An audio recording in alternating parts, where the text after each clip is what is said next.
Now, the 1st and 2nd of January means one thing for those at the coast, spending the day at the beach. And while people are certainly in holiday mode, the National Sea Rescue Institute is urging caution in and around water. Let's discuss this further with the NSRI's Craig Lambinon. Thank you so much for your time. We do appreciate it.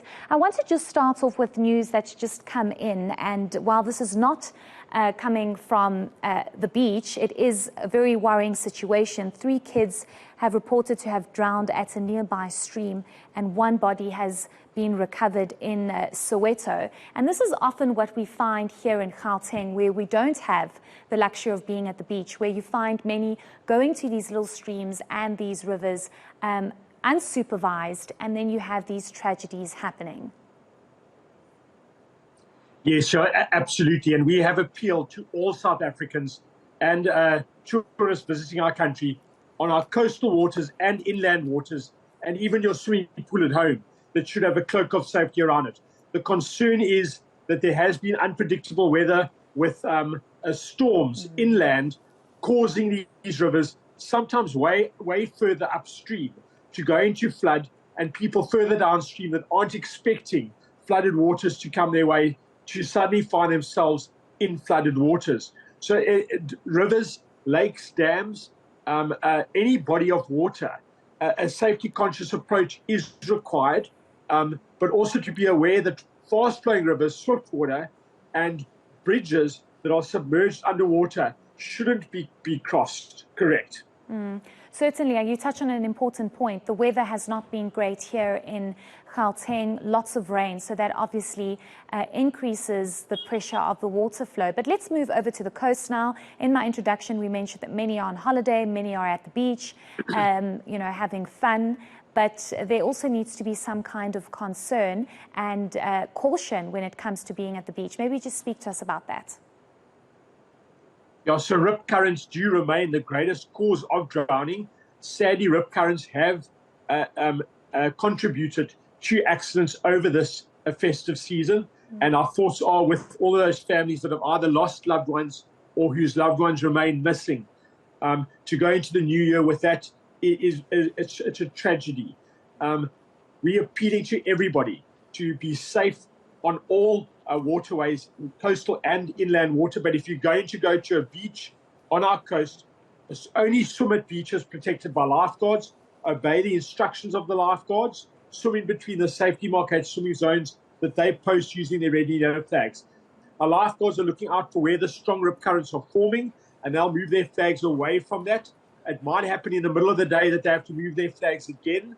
They will ask the public to go to the new safety marked swimming area, but they're also there for other things like first aid on our beaches, calling in an emergency when one happens. And obviously, if a family member goes missing, you know that person should approach the lifeguards for help, and the family should also approach the lifeguards for assistance to help find their children. And it has happened a couple of times this month already, where a person's gone missing.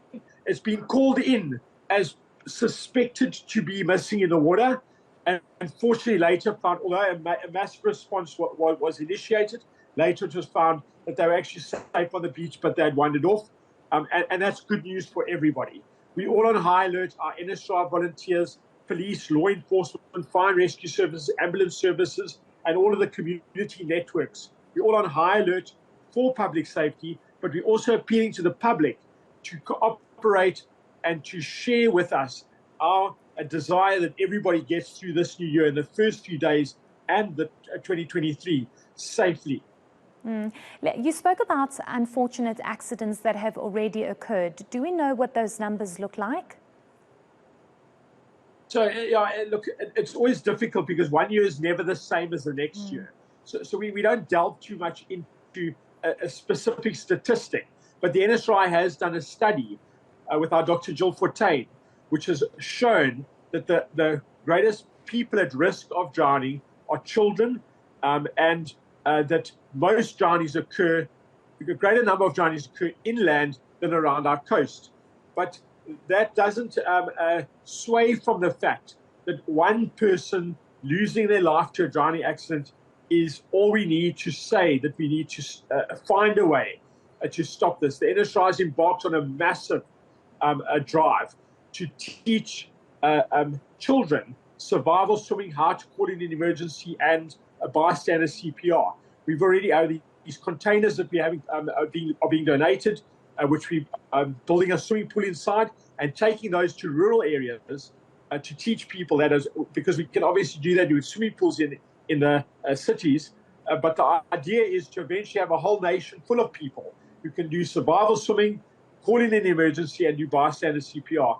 And we think that will be first prize to helping us to reduce the number of drownings and for everybody to get through the year safely. Certainly. I think that's a great initiative to get people to understand how to survive in the water, and, should there be any danger, that they know how to handle that. Just lastly, I mean, tomorrow, today, and the next couple of days are going to be very busy. Have you managed to deploy everybody that you need to make sure that your beaches are safe and that, there's visibility should anybody get into any kind of harm? Correct. So everybody's on high alert. We all are cooperating in our a drive to see everybody through this in a safe time. But we also appeal to the public to contribute. Don't drink alcohol if you're going to swim or you're launching any kind of a craft onto water. The two don't mix, and that will assist in contributing to you also getting through this New Year period and 2023 safely. Okay, great. Thank you so much for your time and all the work that you do. We really do appreciate it. That was the NSRI's Craig Lambinon.